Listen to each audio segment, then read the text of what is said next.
Então é isso. Nós vamos,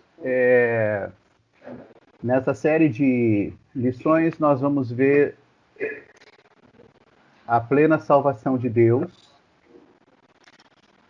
Então a intenção é que nós vejamos talvez 2 lições por dia, porque se nós formos ver uma por dia, são 15 ou 16 lições. E, na verdade, são 18 lições.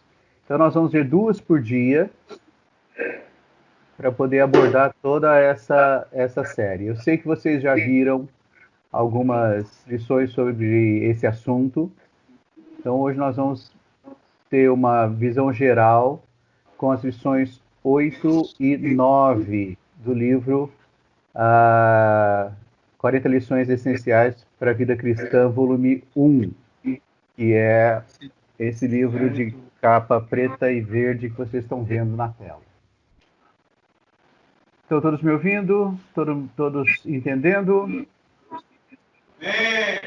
Ok. Então, graças ao Senhor. Tá.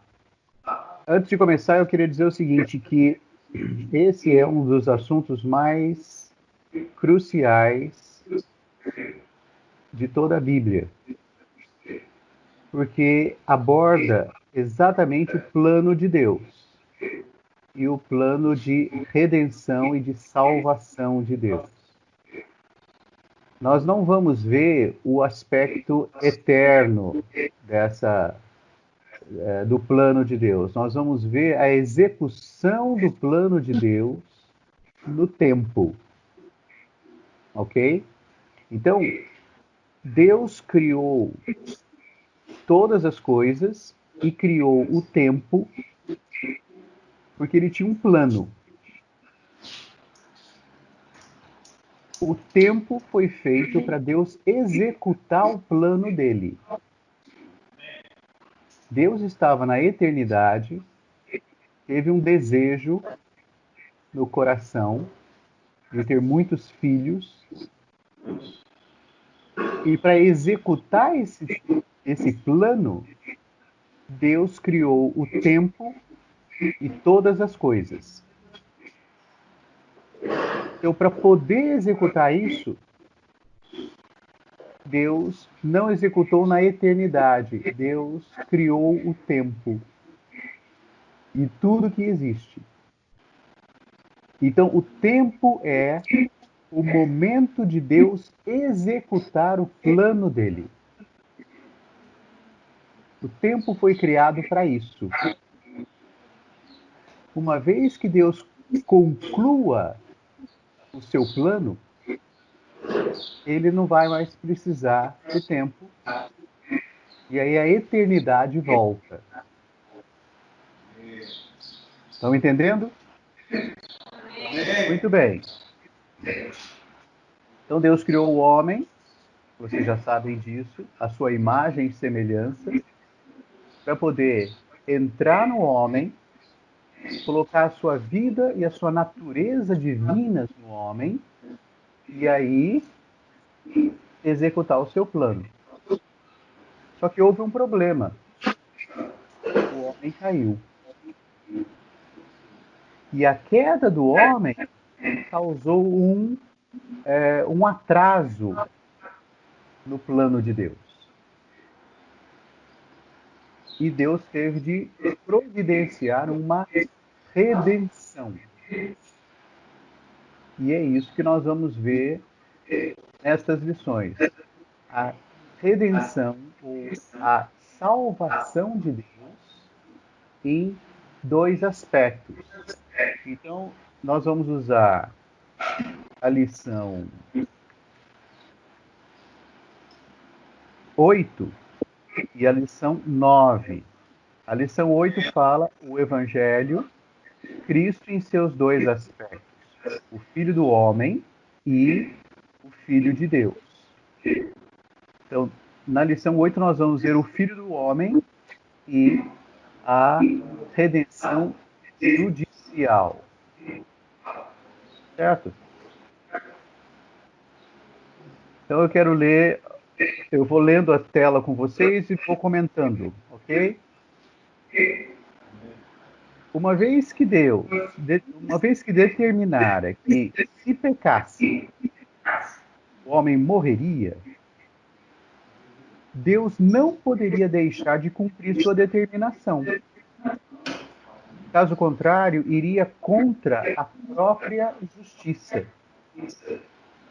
Visto que a justiça é a base do seu trono, da sua autoridade, ir contra a própria justiça seria perder toda a base da sua autoridade. Então, Deus tinha de cumprir a justiça. O ser humano pecador jamais poderia cumprir a justiça divina. Por isso, Deus mesmo se encarnou, tornou-se homem em Jesus, a fim de cumpri-la. Indo à cruz e morrendo por todos os pecadores. Assim como o cordeiro era imolado no lugar do ofertante do Antigo Testamento, Cristo, o Cordeiro de Deus, morreu por todos os homens a fim de tirar o pecado do mundo. Essa é a redenção judicial.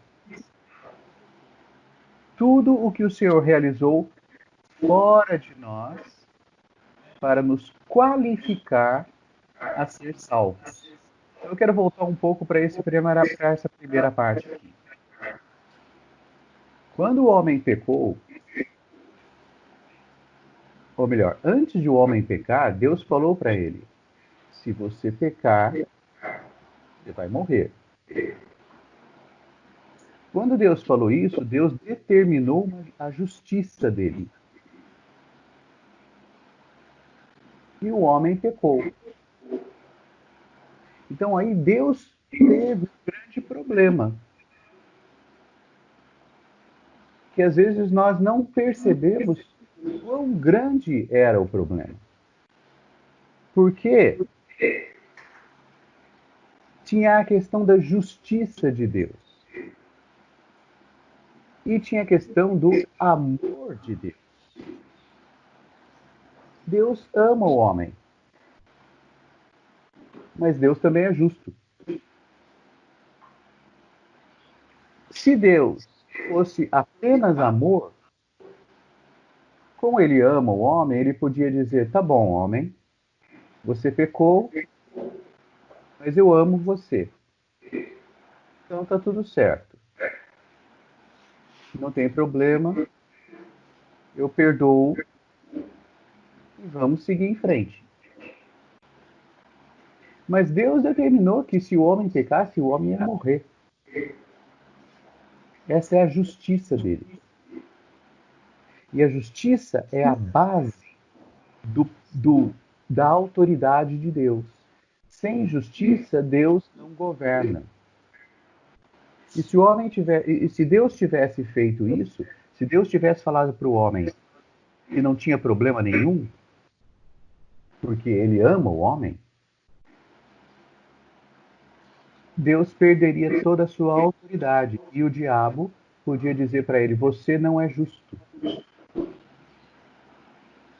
E sem justiça, Deus perde todo o governo. O universo entraria em colapso. Agora, se Deus fosse apenas justiça, Deus diria para o homem: eu avisei, você não obedeceu, então agora você simplesmente vai morrer. A justiça de Deus ia ser cumprida. Mas o amor de Deus não ia ser satisfeito. Deus ama o homem. E se o homem morresse, Deus ia perder o amor da vida dele. Então vocês conseguem perceber o problema que Deus teve por causa do pecado? Se ele cumprisse a justiça, ele não expressaria o seu amor. Se expressasse o seu amor, a justiça seria prejudicada. Como é que Deus, então, iria resolver essa questão? E, como nós vimos, o ser humano jamais poderia cumprir a justiça de Deus, porque a única coisa que o ser humano podia fazer era morrer. O único cumprimento que a justiça de Deus exigia era a morte. Era só isso. Não tinha outra coisa que o ser humano pudesse fazer que cumprisse a justiça de Deus. Porque Deus determinou isso. Então, Deus tinha um grande problema na mão. Como resolver isso? Então, na sabedoria de Deus, e para equilibrar justiça e amor, Deus mesmo se tornou homem em Jesus. E aí, como homem, ele podia cumprir a justiça de Deus. Primeiro, porque ele não tinha pecado. Então ele poderia satisfazer a Deus, agradar a Deus. E segundo, porque como homem, ele iria morrer e Deus, na sua justiça, determinou que a morte de um homem ia ser no lugar de todos os homens que crescem. Aí entra a graça. Então, a graça de Deus resolve o problema da justiça e resolve o problema do amor. Resolve o problema da justiça porque Deus determinou que o homem deveria morrer e Jesus era homem. E resolve o problema do amor, porque Deus ama o homem e não queria perder. E se o homem crê, pela fé, o que Jesus fez é aplicado a ele. E ele vive. E o amor de Deus se manifesta. Então, a graça une e resolve o problema tanto da justiça como do amor. Então, é isso que nós vamos ver nessas lições daqui até as próximas semanas. Nós vamos ver essa questão, tá bom? Então, eu quero falar um pouco, primeiro, sobre a necessidade de um redentor para o homem caído. Quando o homem caiu, o homem teve dois problemas. Um problema objetivo, ou fora do homem, fora de nós, e um problema subjetivo, dentro de nós. Então, fora de nós, primeiro, nós estamos sob a condenação de Deus. Tá certo? Então, vocês têm essa apostila e vocês têm todos os versículos. Nós não vamos ler todos, mas depois vocês podem estudar isso no seu dia. Tá bom? Ou durante a semana vocês podem estudar esses versículos todos. O homem está condenado, porque Deus decretou uma sentença. Como juiz justo, o homem estava condenado. Além disso, o homem está sob a ira de Deus, porque o pecado do homem provocou a ira de Deus. Deus ficou irado com isso. E qual é o resultado, então? A única coisa que o homem agora precisa é esperar a execução do juízo, a execução da sentença. Lembre-se, Deus não executou a sentença imediatamente. O homem não comeu do fruto da árvore do conhecimento do bem e do mal e caiu morto. Não foi isso. Mas a morte entrou. E a morte começou a agir. Como que a morte age? Tem várias características da morte. Várias coisas que manifestam a morte na vida do homem. Então, há muitas coisas que nós fazemos que nos fazem sentir mortos por dentro. E nós vamos ver isso com mais detalhes depois. Então, muitas coisas que nós fazemos são coisas da morte. Embora nós ainda não tenhamos morrido fisicamente. As doenças, por exemplo, são uma manifestação da morte.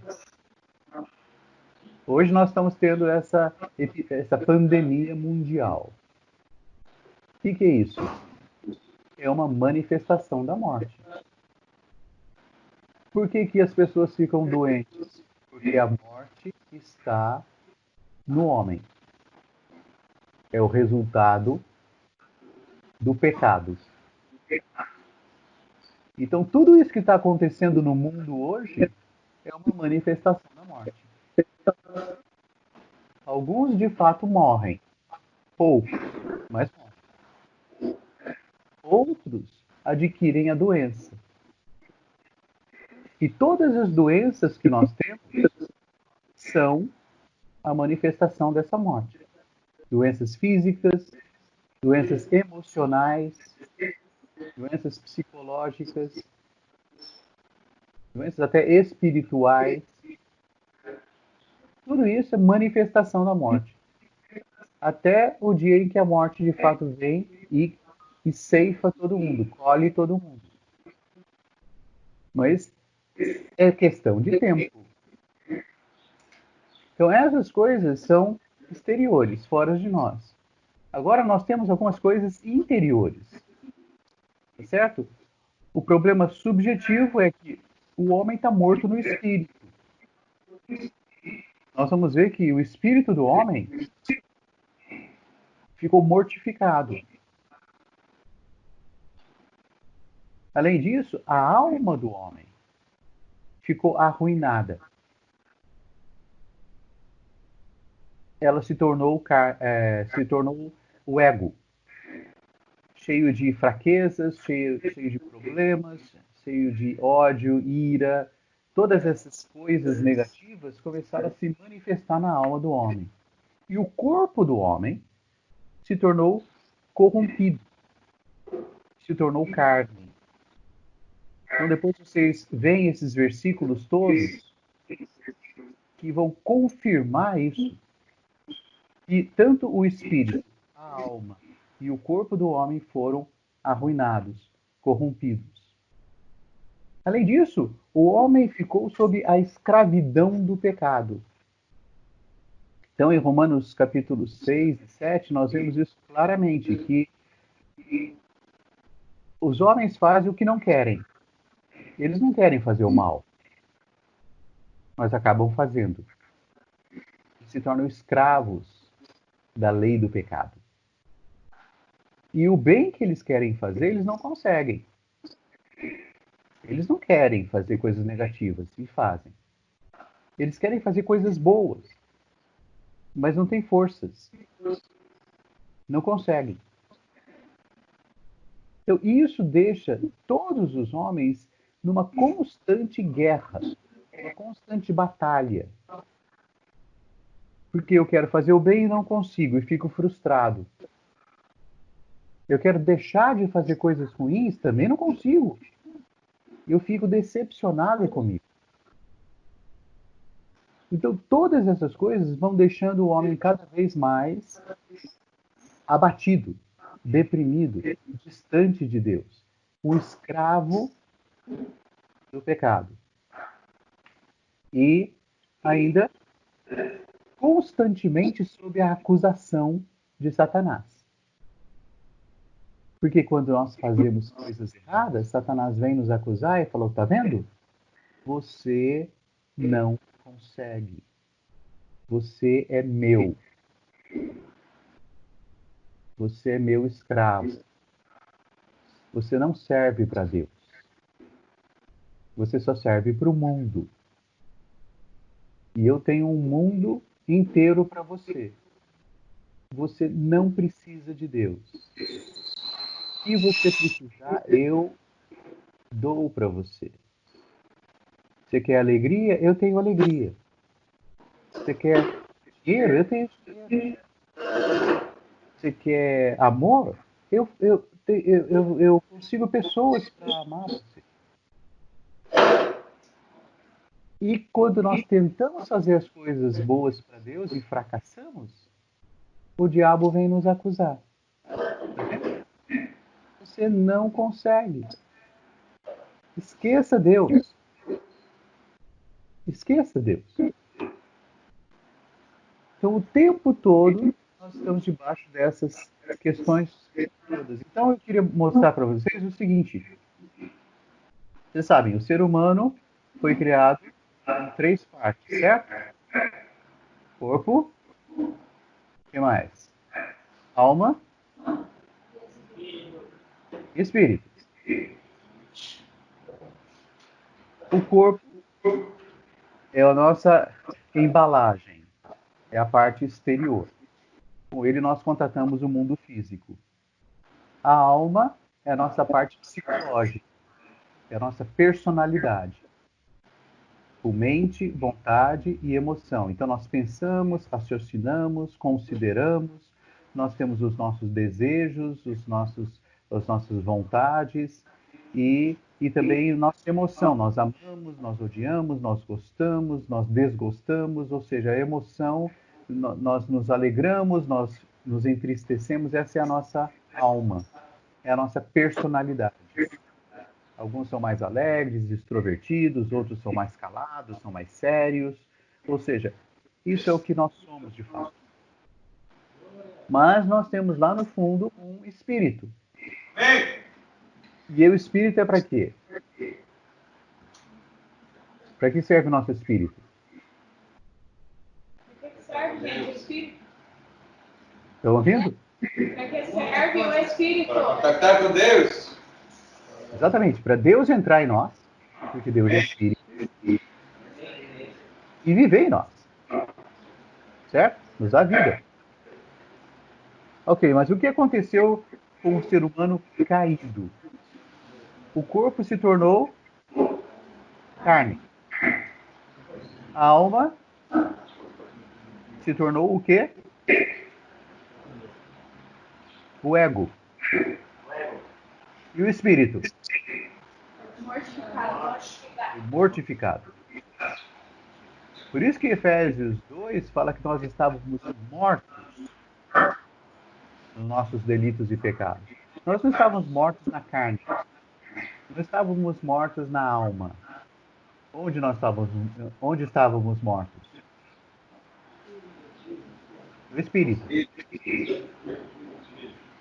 Certo? Até o dia que nós cremos no Senhor. Quando cremos no Senhor, a vida entrou. Amém. Que vida é essa? A vida divina. A vida divina. E é uma vida que vence a morte. Amém. É isso que nós vamos ver com mais detalhes depois. Então, o que nós vamos ver é o seguinte, que o Evangelho é uma pessoa. A pessoa viva de Cristo. Que é o que diz Romanos, capítulo 1, versículos 1 até 4. Então, nós temos de entender o seguinte, o amor de Deus é a fonte da salvação.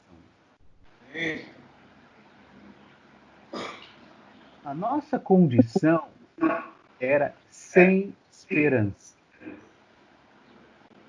Nós não tínhamos esperança. Nós estávamos sem esperança e sem Deus no mundo. Mas o amor de Deus fala mais alto. Então, por causa do amor de Deus, Deus fez todo um plano, todo um esquema para nos salvar. E Efésios capítulo 2 fala que Deus é rico em misericórdia por causa do amor de Deus para conosco. Por que Deus tem misericórdia de você? Responda. Porque Ele nos ama. Porque Ele nos ama. Amém. Oh, Senhor Jesus. Deixa eu perguntar uma coisa para vocês. Vocês conseguem controlar o amor? Vocês conseguem controlar quem vocês amam? Pensem bem.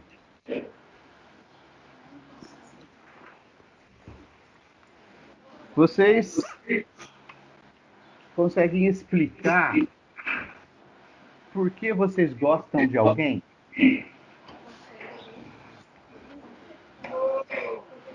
Misericórdia.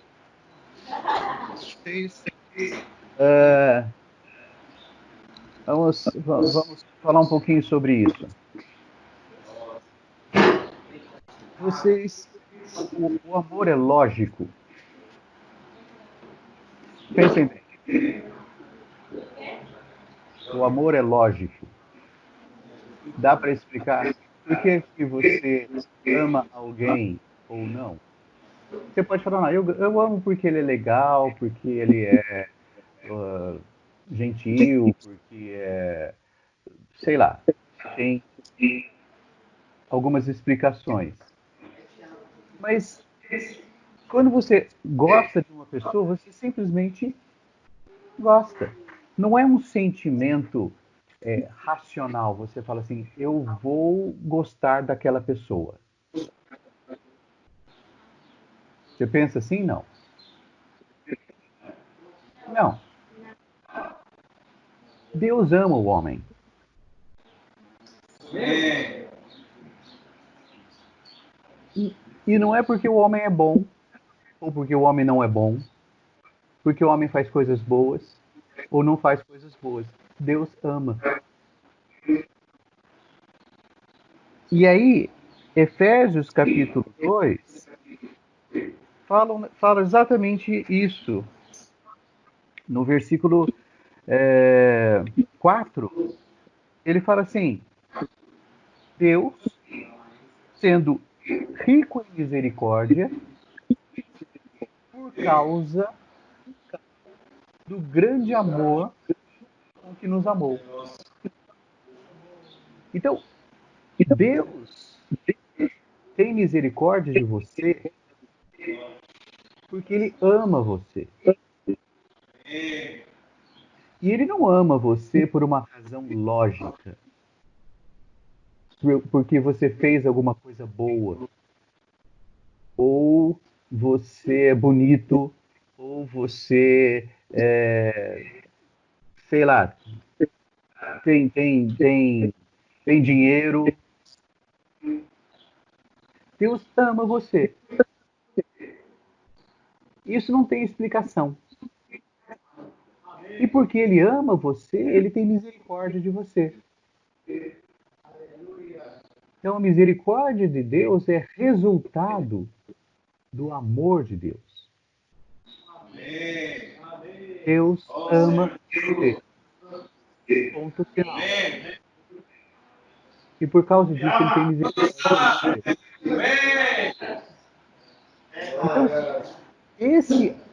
esse amor é que fez Ele fazer tudo isso por você. Só que o amor dele esbarrou na justiça dele, porque ele também é justo. Então, como é que você consegue equilibrar essas duas coisas? Justiça e amor. Amor e justiça. Por meio da graça de Deus.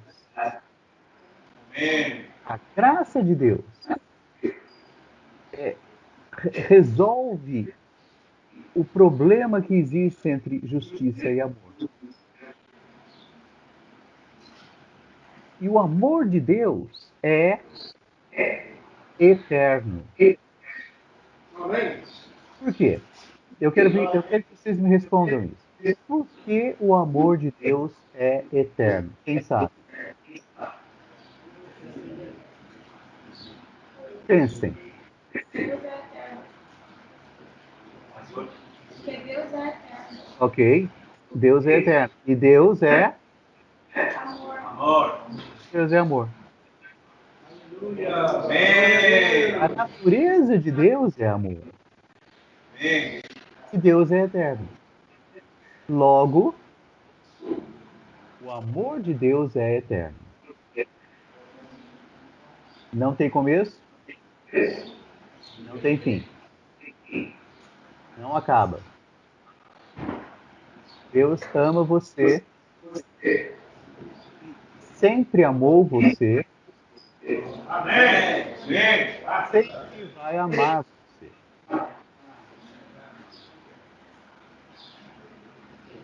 Não importa a sua situação, o amor de Deus é constante, eterno. Sempre vai amar você. Amém? Aleluia. Vamos continuar então. Agora nós vemos a questão da justiça de Deus. O amor é a fonte. O amor é o que impulsiona, é o que motiva Deus a salvar você. Deus salva você porque Ele ama você. O amor dele não muda, porque Ele não muda. Mas tem a questão da justiça. Deus faz as coisas por amor. Mas Deus faz as coisas com uma base. Porque sem base, você não consegue construir. Sem base sólida, a casa cai. Deus construiu a casa porque Ele ama. Mas se não tiver uma base sólida, a casa cai e Deus não consegue cumprir o plano dele. Então, a justiça de Deus é Ele mesmo. Tá certo? Ele é justo. Justiça é a base do trono dele. E o homem foi condenado justamente pela justiça de Deus. Então, Cristo morreu justamente para cumprir a justiça de Deus. Eu quero ler Romanos capítulo 8, versículo 3 com vocês. Ele diz o seguinte: porquanto o que fora impossível à lei, no que estava enferma pela carne, isso fez Deus, enviando o seu próprio Filho em semelhança de carne pecaminosa, e no tocante ao pecado. E com efeito, condenou Deus na carne o pecado. Então, aquilo que eu e você não conseguíamos fazer, o Senhor Jesus fez, cumprindo a justiça dele. Deixa eu falar uma coisa. Deus não tolera o pecado. Deus odeia o pecado. Mas Deus ama o pecador. E é um problema. É um problema, porque Deus ama você, mas não ama o que você faz.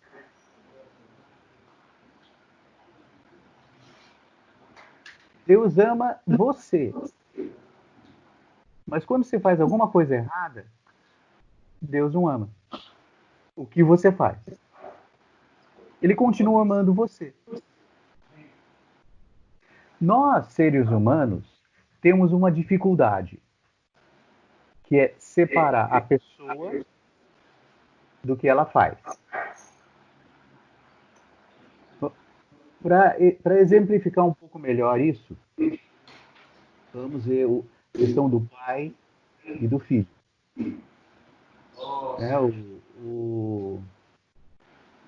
O Jacques tem um filho, certo? Agora vai ter outro. O Isaac, não é isso? Vem. Tá aí? Ele tá aí, não? Ok.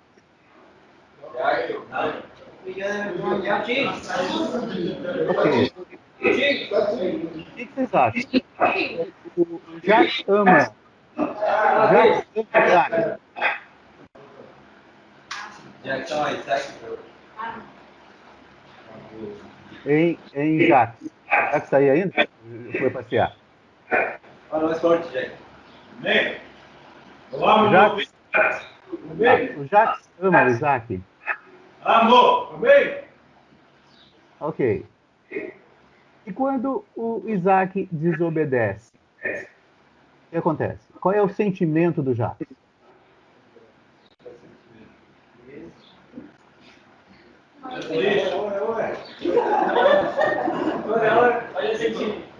Deixe, mas continua amando ele. É isso aí. O Jacques não gosta de certas coisas que o Isaac faz, mas gosta do Isaac. E isso é inexplicável. Certo? Certo. Não dá para explicar. Você ensina, você fala, não faça isso, obedeça. E o Isaac, às vezes, desobedece. Verdade.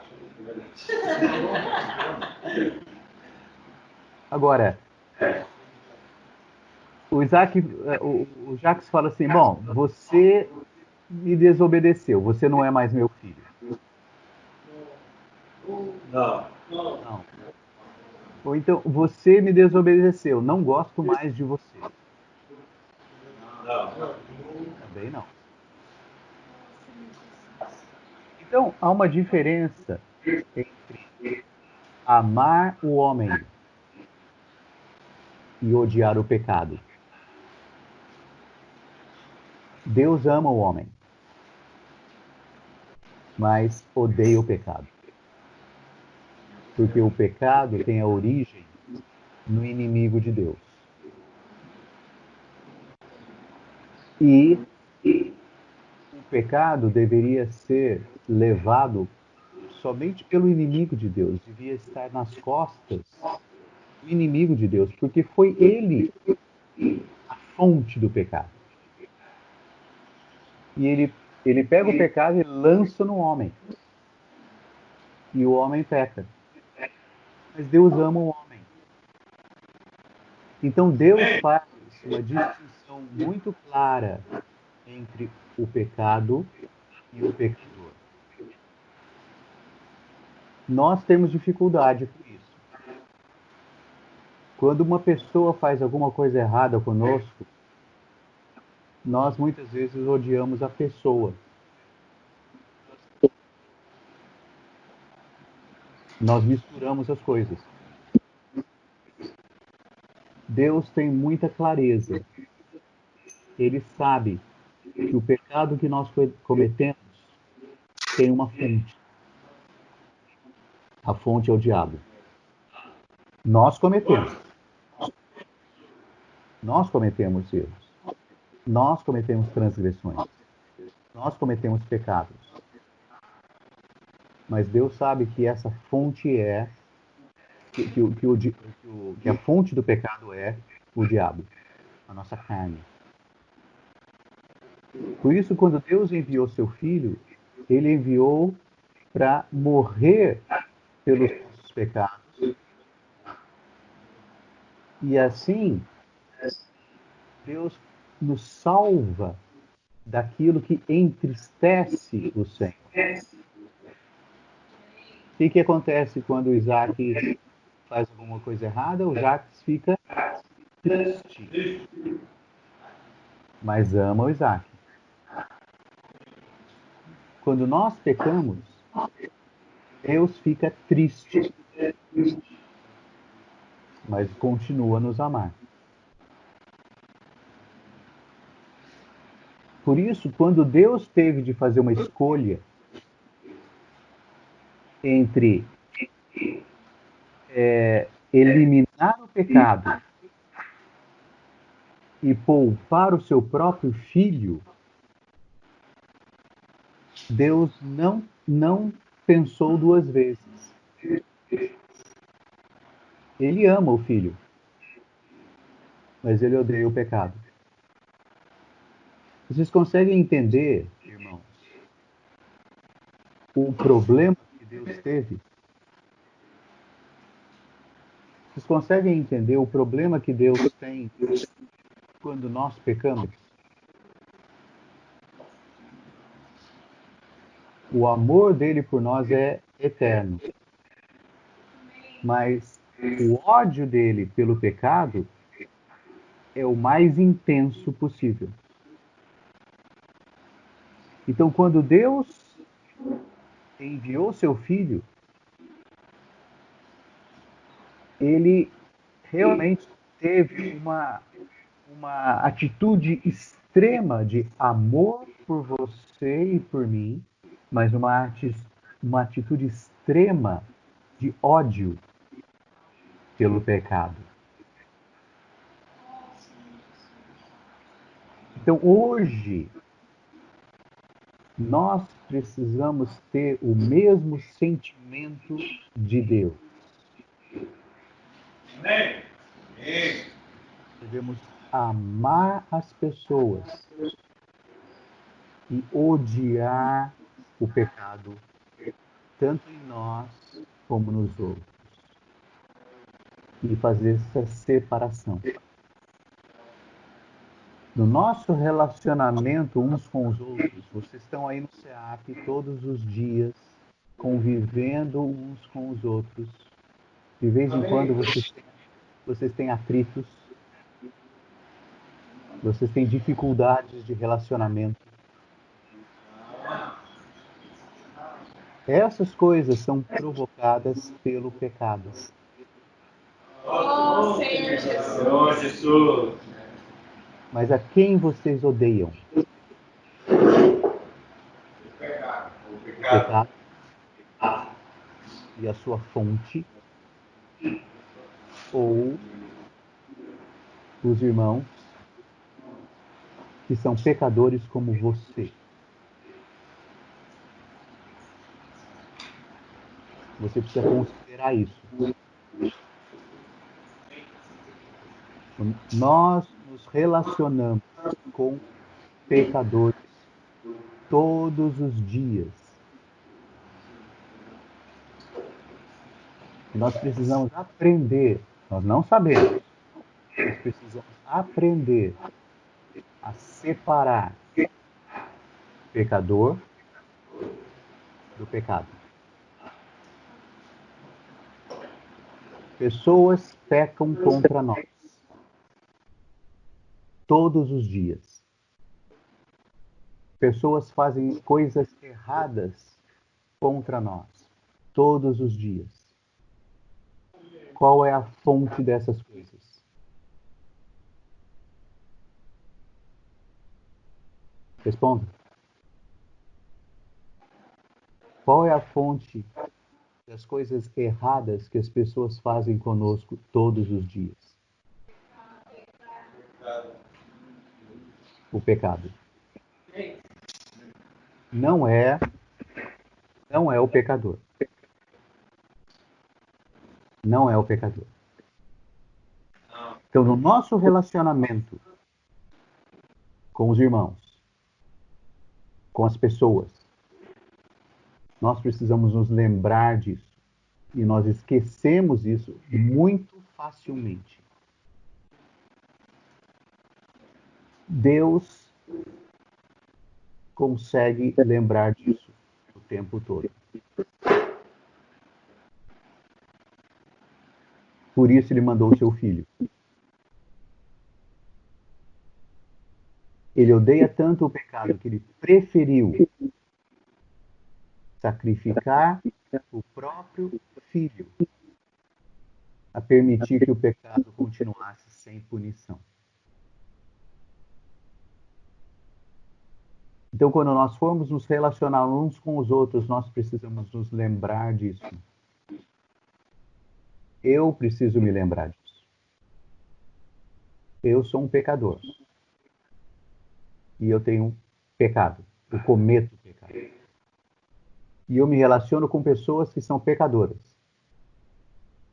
E cometem pecado também. Mas o pecado tem uma origem. A carne. O ego. O diabo. E assim como Deus, eu preciso aprender a amar as pessoas, embora eu odeie as coisas erradas que as pessoas fazem. Estão conseguindo entender? Então, o Senhor Jesus morreu para poder resolver essa questão. Vamos continuar, então. Então, o que aconteceu? Deus, então, fez o quê? Se encarnou na pessoa de Jesus. E aí, ele teve um viver humano. Nesse viver humano, embora ele não tivesse pecado, ele experimentou todas as coisas. Ele foi tentado em todas as questões à nossa semelhança, mas sem pecado. Então hoje ele consegue nos entender. E aí ele foi para onde? Ele foi à cruz. Morreu para cumprir a justiça de Deus. Agora, uma vez que ele cumpriu a justiça de Deus, eu gostaria de ler com vocês o capítulo 4 de Romanos, versículo 25, que fala assim: o qual, né, Jesus, nosso Senhor, foi entregue por causa das nossas transgressões. Entregue aqui foi morto. Então, qual foi o motivo de Jesus morrer? As nossas transgressões. Certo? Mas, uma vez que ele era justo, ele não precisava ter morrido. Ele só morreu para cumprir a justiça de Deus. Se ele morreu para cumprir a justiça de Deus, ele não precisava ficar morto. Ele podia ressuscitar. E foi o que aconteceu. Ele ressuscitou, a última parte do versículo fala isso. Ele ressuscitou por causa da nossa quê? Justificação. Ele morreu por causa das nossas transgressões. Mas ele ressuscitou porque a morte dele cumpriu a justiça de Deus. Nós somos justificados ali. Então ele não precisava continuar na morte. A morte dele cumpriu o papel que precisava. Então ele fez o quê? Ele ressuscitou. Jesus ressuscitou porque ele não precisava morrer. Se você e eu tivéssemos morrido no nosso lugar, tá certo? Vamos lá. Eu vou fazer a salvação. Então eu vou lá e vou morrer. O que a minha morte vai representar?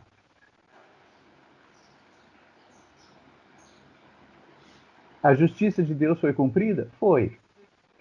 Mas eu era pecador. Eu precisava morrer.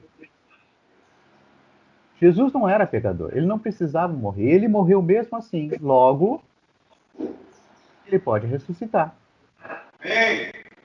Então, a ressurreição é a prova não só de que Jesus cumpriu a justiça de Deus, mas como ele era o único que não precisava morrer. Então, ele ressuscitou. E aí, ele também, o quê? Ascendeu. E se tornou o Espírito que dá vida. E já que ele é o Espírito que dá vida, ele pode fazer o quê? Ele pode entrar em nós e nos justificar. Então, essa é a obra redentora do Senhor Jesus. Tudo o que ele fez tem o propósito de nos salvar. Quando nós cremos no Senhor, nós somos salvos. Isso é maravilhoso? Amém! Tudo o que o Senhor fez foi para salvar. E o mais, olha, o mais sensacional ainda, quer dizer, não só ele nos salva, mas ele também elimina todas as coisas negativas. E vocês têm bem claro uma apostila. Primeiro, ele eliminou o pecado singular. Certo? O pecado no singular. E não só o pecado, mas também os pecados no plural. Quem pode me explicar a diferença entre o pecado no singular e os pecados no plural? O pecado no singular é original. Os pecados são as falhas, as transgressões que nós cometemos no nosso caminhar cristão. Ok? O pecado no singular é a nossa natureza pecaminosa. É o pecado que está na nossa carne e não vai ser eliminado antes da volta do Senhor. Esse pecado é o que nos leva. Esse pecado é a nossa natureza pecaminosa. Ele é a fonte das nossas transgressões. O Senhor morreu na cruz e eliminou esse pecado. Mas, na nossa vida, ele continua a agir. Por isso nós precisamos da plena salvação de Deus, que vai ser o assunto das próximas lições que nós vamos ter nas próximas semanas. Tá certo? Essa natureza vai ficar conosco até a volta do Senhor. Ou, se ele demorar, até a nossa morte. Ele está lá. Essa natureza fica conosco. E ela nos leva a pecar. Mas essa natureza já foi eliminada lá na cruz. Hoje, quando nós aplicamos a cruz a nós mesmos, essa natureza perde o seu poder. Consegue entender isso? Então, aquilo que nos motiva a pecar vai perdendo a intensidade. Quando nós aplicamos a cruz a nós mesmos. Então, além disso, o Senhor também eliminou os pecados. O sangue dele nos purifica dos pecados, no plural. São os nossos atos pecaminosos, as nossas transgressões. Quando nós pecamos, nós pedimos que o Senhor nos purifique com o seu sangue. O sangue não purifica a nossa natureza pecaminosa. Ele purifica os nossos atos pecaminosos. Então nós vamos ver, numa das próximas lições, que uma das coisas que nós precisamos fazer é confessar os pecados e aplicar o sangue. Além disso, ele eliminou o nosso velho homem. O que é o velho homem? O velho homem é aquele que está sempre pronto, sempre cheio de energia para pecar, mas está sempre fraco, sempre morto para fazer a vontade de Deus. Vocês devem experimentar isso todos os dias. Eu experimento isso todos os dias. Eu estou sempre pronto para fazer o que não é de Deus. Mas quando é para fazer as coisas de Deus, eu tenho preguiça, eu tenho cansaço, eu tenho desânimo. O que é isso? Velho homem. A carne. A carne que sempre tem os seus desejos, as suas vontades, a sua rebeldia. Isso também foi eliminado na cruz. O diabo. O diabo foi derrotado ali. Por quê? Porque quando o homem pecou, o diabo injetou ele mesmo na carne do homem. O próprio diabo, que é o pecado, é a fonte do pecado, ele se injetou na carne. Só que lá em Adão. E com isso ele achava que ele tinha derrotado o plano de Deus. Pronto, ele acabou com o plano de Deus. Mas veja como Deus é maravilhoso, sábio. Adão foi uma espécie de armadilha.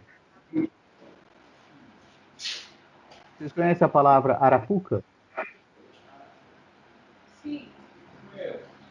Eu acho que em espanhol não sei qual seria a palavra para isso. Mas arapuca, depois o Jacques explica para vocês. Arapuca é aquela armadilha que você faz para pegar passarinho.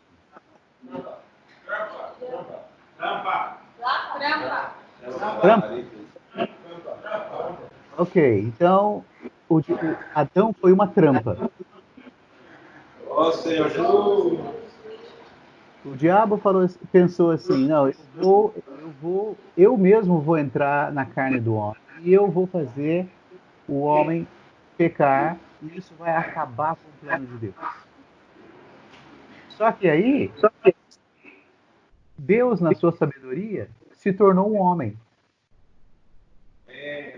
Com carne. Na carne de Jesus não havia o pecado. Isso é inexplicável. Isso é um fato. Tá certo? Nós não entendemos, mas é um fato. Mas era carne. Aí quando o Senhor Jesus foi até a cruz, o que ele levou? A carne.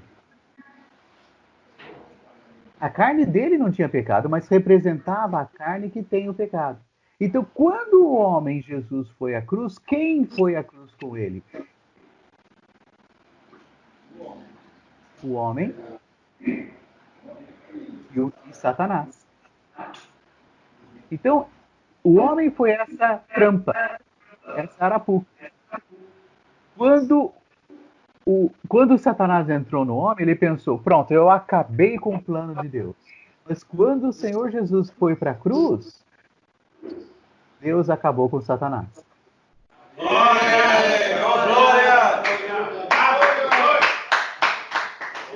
Deus é muito bom. Além disso, ele eliminou o mundo. E a morte. O que mais? A velha criação. E por fim, ele deu vida. Então, a morte de Cristo na cruz cuidou de todas essas coisas. Essa, irmãos, é a redenção judicial.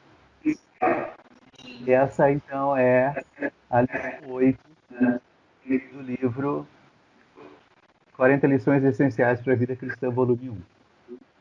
Ok? Ok. Olha, nós já falamos 1 hora sobre a lição, e ainda temos a lição 8, né? E ainda temos a lição 9, que é um pouco mais curta, mas nós queremos ver ainda hoje. O que nós vamos fazer, Jacques? Continua direto ou vamos fazer um intervalo de 10 minutos? Ô, Marco, pode dar um intervalo e a gente já volta já. Ok. Então vamos lá, vamos fazer um intervalo. E assim, daqui 10 minutos a gente volta para ver a lição 9. Tá bom assim? Amém? Beleza. Amém. Combinado então. Até já.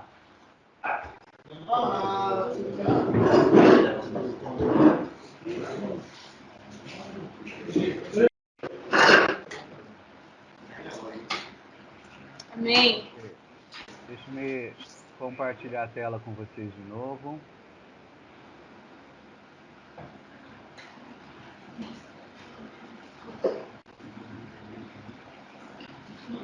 Funcionou ou não? Sim. Vocês estão vendo a minha segunda tela aí, não? Ok, ótimo. Muito bem.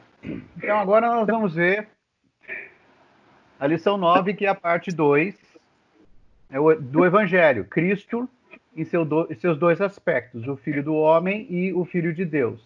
Então na lição anterior, nós vimos o Filho do Homem, que se encarnou como homem perfeito para ir à cruz e resolveu o problema da justiça de Deus. Lógico, resolvendo o problema da justiça de Deus, ele também estava resolvendo o problema do amor de Deus. Agora nós vamos ver a segunda parte, que é o Filho de Deus. A questão da salvação orgânica. Então nós vamos aqui ver a lição 9. Tá certo? Glória.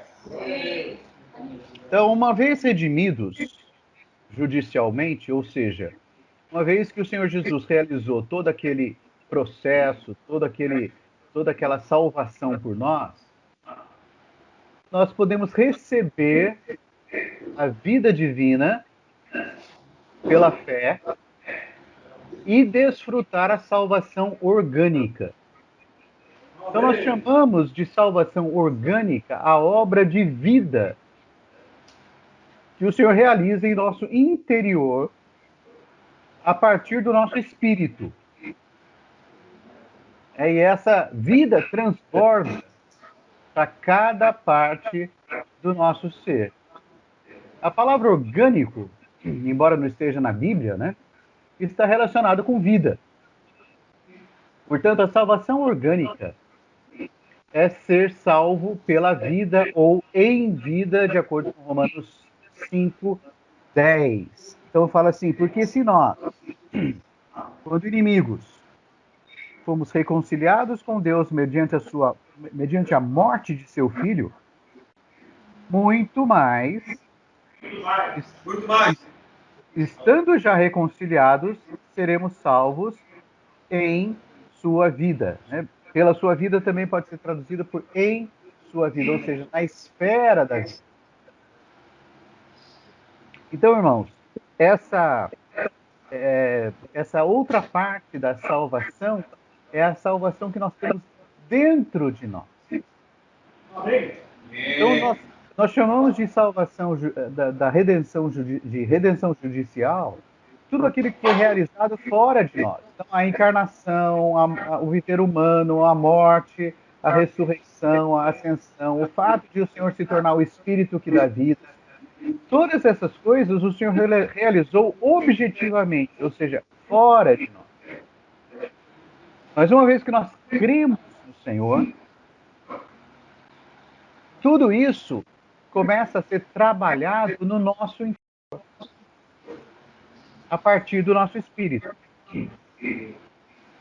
Então, à medida que a vida e a natureza divinas crescem em nós, somos mais conformados a Cristo, o Cristo de Deus, e mais expressão de Cristo, expressão de Deus temos. Então, esse é um processo que dura a vida toda. Desde o momento que nós cremos no Senhor, até a volta do Senhor, ou se o Senhor tardar, se nós morrermos, nós vamos dormir, né? A vida toda, nós passamos por um processo de salvação orgânica, que é o que nós vamos ver um pouco hoje e nas próximas semanas. Então, na lição 8, nós vimos a humanidade de Cristo. Ele era um homem perfeito. Hoje nós vamos ver um pouco da divindade de Cristo, né, na lição 9. Jesus, em sua humanidade, foi designado Filho de Deus com poder pelo Espírito de Santidade. Então nós vemos isso lá em Romanos, capítulo 1, versículo 4.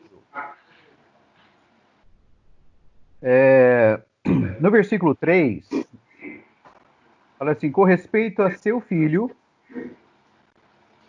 o qual, segundo a carne, veio da descendência de Davi. Versículo 4.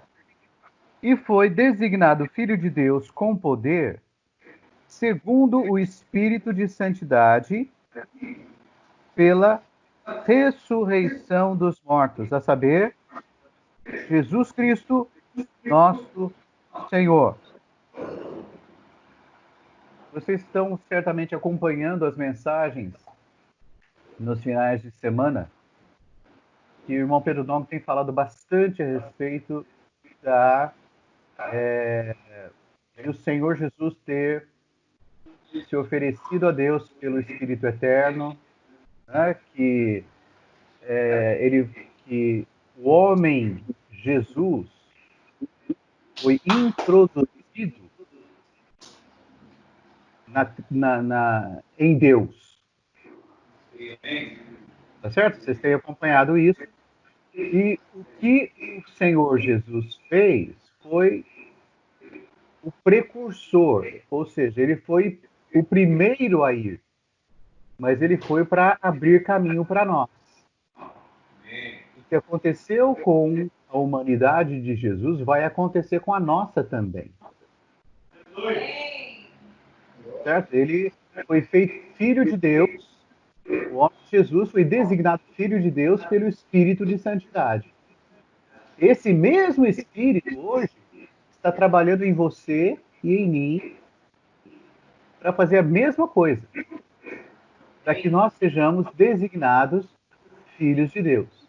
Por um lado, nós já somos filhos de Deus, mas, por outro lado, nós ainda estamos num processo de nos tornar filhos plenos, filhos maduros. Então é isso que nós vamos ver um pouco nessa lição 9. Então, em sua ressurreição, Jesus, o Filho unigênito de Deus, é gerado o primogênito dentre os mortos. Desde a eternidade, Jesus já era Filho de Deus, como Deus. Quando ele se encarnou, ele se tornou homem. E o homem Jesus também precisava ser gerado Filho de Deus. Assim como nós. Assim como você e eu. Com Jesus, isso ocorreu pela ressurreição. Conosco, Isso ocorre pela fé.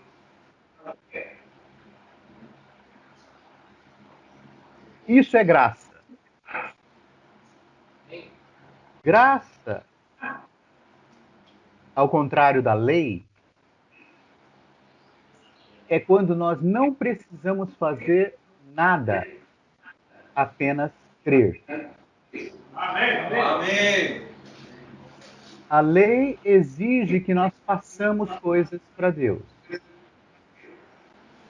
A graça apenas pede que nós creiamos.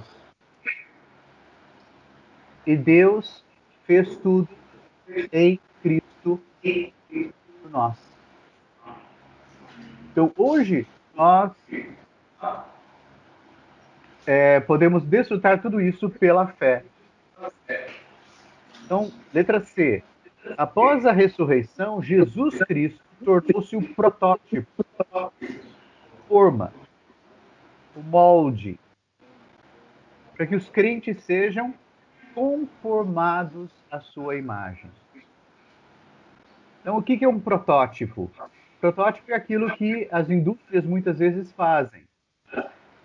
Quando eles vão lançar um produto, eles fazem e testam, e experimentam, e aperfeiçoam, e desenvolvem.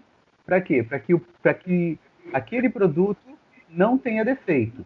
Para que aquele produto funcione bem. Para que faça tudo o que deve fazer. Aquilo é um protótipo. Quando o protótipo está pronto, quando não tem mais o que melhorar, eles começam a produzir em grande escala para poder vender. Jesus é o nosso protótipo. Amém. Tudo que Deus quer fazer conosco, Deus fez com Jesus primeiro. Isso é nosso prototipo. Quando o Senhor viveu na terra, ele experimentou tudo que nós experimentamos. Quando o Senhor morreu, ele morreu no nosso lugar. Quando ele ressuscitou, ele ressuscitou por nós. E o que Deus hoje está fazendo conosco? Deus está nos conformando a Cristo. Conformar significa colocar na forma. Quando você faz um bolo, você faz a massa, coloca na forma, coloca no forno, e quando o bolo estiver assado, o bolo vai ter a forma da forma. Cristo é a nossa forma. Nós somos a massa. E hoje, nós estamos no forno. E pouco a pouco, o Senhor está nos conformando a Cristo. Certo? Ele é o nosso molde. E isso, então, ocorre pela fé. Eu gostaria, então, de ler Romanos, capítulo 8, versículo 29, que talvez vocês já conheçam de cor. Mas o 28 fala assim, né? O 28 é bastante conhecido. Sabemos que todas as coisas cooperam para o bem daqueles que amam a Deus, daqueles que são chamados segundo o seu propósito. Você ama a Deus?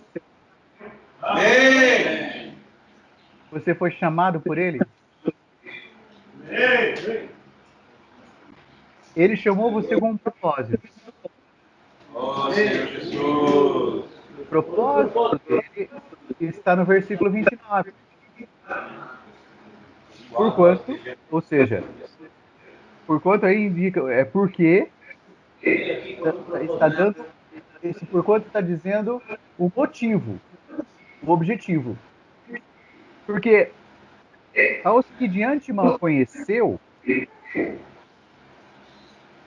também os predestinou para ser conformes ou conformados à imagem de seu filho, a fim de que ele seja o primogênito entre muitos irmãos. Então, primeira coisa que você precisa lembrar o tempo todo: Deus conheceu você de antemão. Ele sabia quem era você. Ele sabia os seus defeitos, as suas dificuldades, as suas fraquezas. E ainda assim, ele deu um destino antecipado para você. Predestinar é dar um destino antecipado. Ó Senhor Jesus. Ele olhou para você e falou: esse aqui vai ser meu filho, minha filha. E vai ter todas as minhas características. Então, quando você olha para você, vê os seus defeitos, as suas dificuldades, as suas fraquezas, seus pecados, Deus já conhecia tudo isso muito tempo atrás. Às vezes você fica decepcionado com você mesmo e acha que não tem jeito. Mas Deus já conhecia você há muito tempo. E assim mesmo, Ele deu um destino para você. Ele falou: ele vai ser meu filho. Ela vai ser minha filha. E ele vai ter a mesma forma. Ele vai ser conformado à imagem do meu filho. Quando o Senhor Jesus, ou quando Deus terminar toda a obra que Ele vai fazer em você e em mim, nós seremos exatamente como o Filho de Deus. Nós vamos expressar Deus plenamente. Essa é a obra de salvação orgânica que o Senhor está fazendo em você e em mim, desde que você creu no Senhor. Desde que eu criei no Senhor. E como diz Filipenses 4, aquele que começou essa boa obra, vai acontecer o quê? Fiel para completá-la. Amém. Ele vai completar. Então, persevere. Fique firme. Amém? Ok. Continuando. A salvação é pela vida. A salvação é pela vida. Como um grão de trigo, o Senhor Jesus liberou a vida divina de dentro da casca da sua humanidade. João 12, 24 fala: se o grão de trigo caindo na terra não morrer, fica ele só. Mas se morrer, produz muito fruto. O Senhor Jesus foi esse grão de trigo. Ele caiu na terra, ele morreu, mas não ficou na morte. Ele ressuscitou. O que acontece com um grão quando é plantado? ele gera muito fruto. Então, você e eu somos muitos frutos, ou muito fruto que o Senhor Jesus gerou por meio da sua morte e ressurreição. Além disso, 1 Coríntios 15, 45, diz que o último Adão, que é Cristo, tornou-se Espírito que dá vida. Então, hoje, esse Espírito que dá vida entra no nosso espírito e dá vida ao nosso espírito. Mas ele não dá vida só ao nosso espírito. No fim, ele dá vida a todo o nosso ser.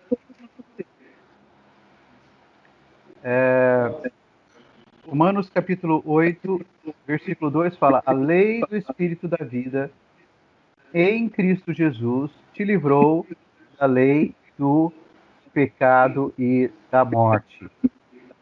Certo? Então, o Senhor está hoje dando vida a todo o nosso ser. Olha só, capítulo 8 de Romanos, versículo 11. Se habita em vós o Espírito daquele que ressuscitou a Jesus Cristo dentre os mortos, esse mesmo que ressuscitou a Cristo Jesus dentre os mortos, vivificará também o vosso corpo mortal, porque do seu Espírito em vós habita. Ou seja, ele vai dar vida a todo o nosso ser. Letra C. Como o primogênito de Deus em sua humanidade, aliás, sua humanidade foi gerada em ressurreição para ser o primeiro homem introduzido na glória de Deus. Então, esse, novamente eu digo, tem sido o tema do irmão Pedro Dong em várias e várias mensagens. O homem, em sua humanidade, é introduzido na divindade de Deus. O final vai ser exatamente isso. O Senhor vai eliminar de nós toda a herança que nós recebemos de Adão, todo o pecado, todas as transgressões, todo o velho homem, tudo aquilo que ele eliminou na cruz, ele vai eliminar em nós também. E nós vamos ser introduzidos na glória. Letra D. Como o Cristo ressurreto regenerou seus crentes com ele, num nascimento corporativo. Ou seja, quando Cristo ressuscitou, nós ressuscitamos com ele. Para serem seus muitos irmãos. E como filhos de Deus, estão sendo conformados à sua imagem como o primogênito do Pai. Então, vocês têm aí vários versículos que eu espero que vocês usem hoje seu tempo à tarde para estudar, ler todos eles, certo? E se familiarizar e aplicar esses versículos todos à sua experiência. Tá certo? Letra E.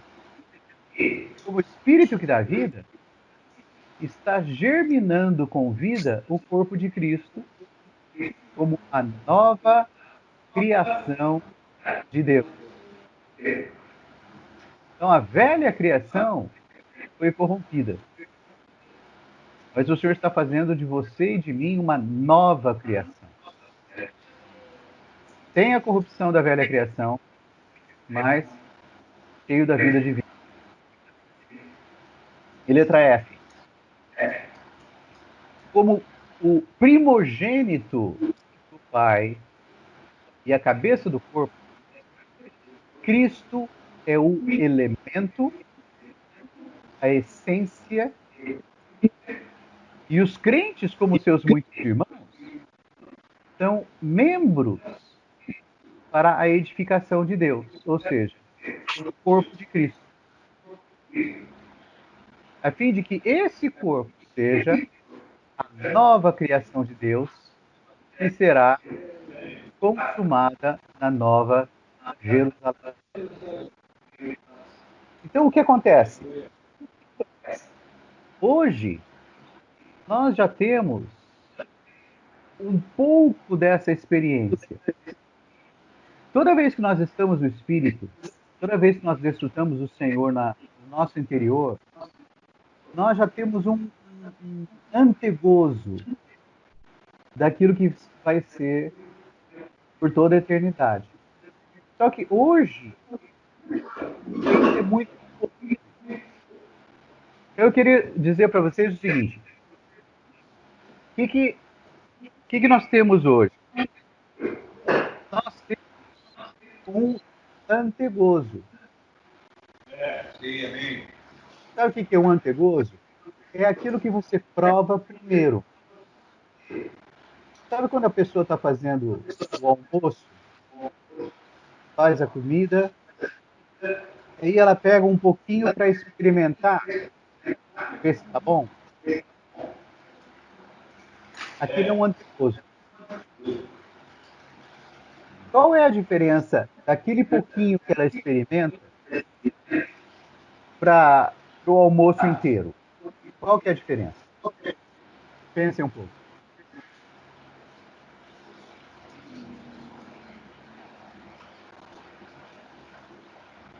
Tem diferença de conteúdo?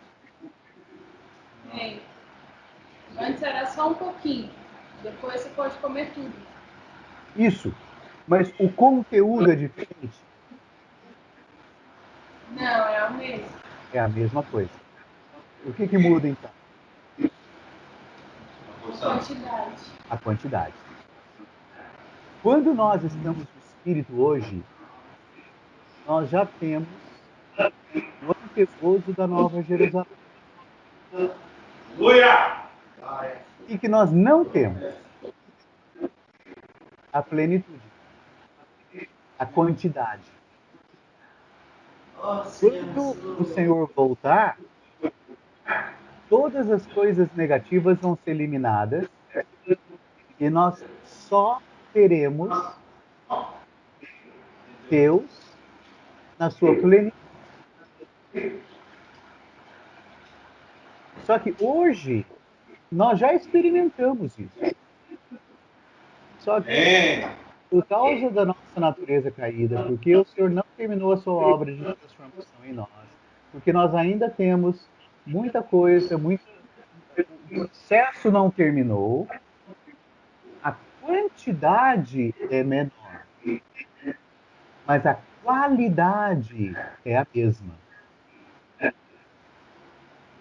O espírito que nós desfrutamos hoje é o mesmo que nós vamos desfrutar por toda a eternidade.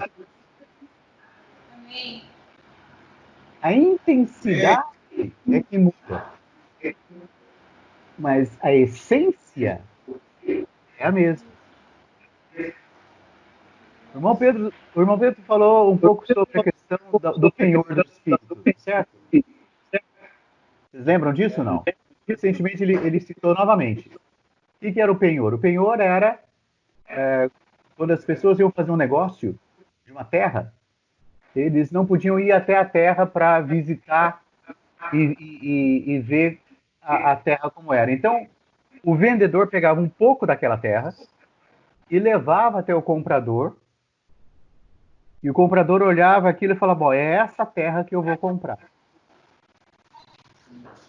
Qual que era a diferença daquela porção de terra para o campo todo que ele ia comprar? Qual era a diferença?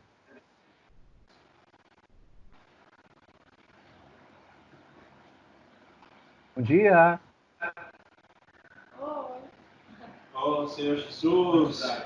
Entenderam a pergunta, não? Qual era a diferença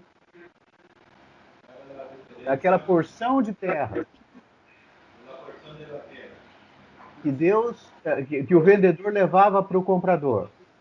Qual era a diferença daquela porção para o campo todo que ia ser comprado? Quantidade. A quantidade. A terra era a mesma. Hoje, irmãos, por meio do Espírito em nós, Amém. Amém. nós já temos tudo o que nós precisamos. Amém. Ó Senhor Jesus. Graças, Senhor. Só que ainda não em plenitude. Ó Senhor. Certo? Senhor Jesus. Mas, no final, o Senhor vai concluir. Amém. Eu creio. O Senhor cumprirá. Amém. E nós vamos ter a plenitude. Amém. Então, tudo que nós estamos experimentando hoje vai resultar, vai ser consumado na Nova Jerusalém. Amém. Tá certo? E isso começa com o nosso espírito. Então, o que acontece? O Espírito de Deus, você lembra que nós vimos no quadro da lição anterior? O Senhor se tornou o Espírito que dá vida e entrou em nós. Então, agora, Deus está no nosso espírito. O que vai acontecer? Ele vai se expandir para a nossa alma e depois o nosso corpo. Ó Senhor. Ó Senhor Jesus. Amém. É o mesmo, Obrigado, Senhor. é o mesmo espírito que está se expandindo em nós. Então, a vida e a natureza santas de Deus se expandem de nosso espírito para a nossa alma. E, por fim, para o nosso corpo. Amém. Amém? Então, nas próximas lições, nós vamos ver os 8 aspectos da redenção judicial e 8 aspectos da salvação orgânica. Então, os aspectos da redenção judicial que nós vamos ver serão confessar os pecados, arrepender-se, Ser Ser purificado, ser reconciliado, justificação posicional, santificação posicional.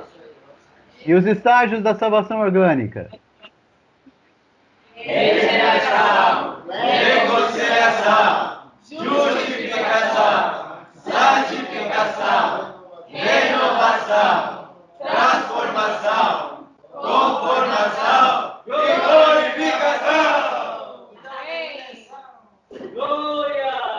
Amém. Amém. Amém.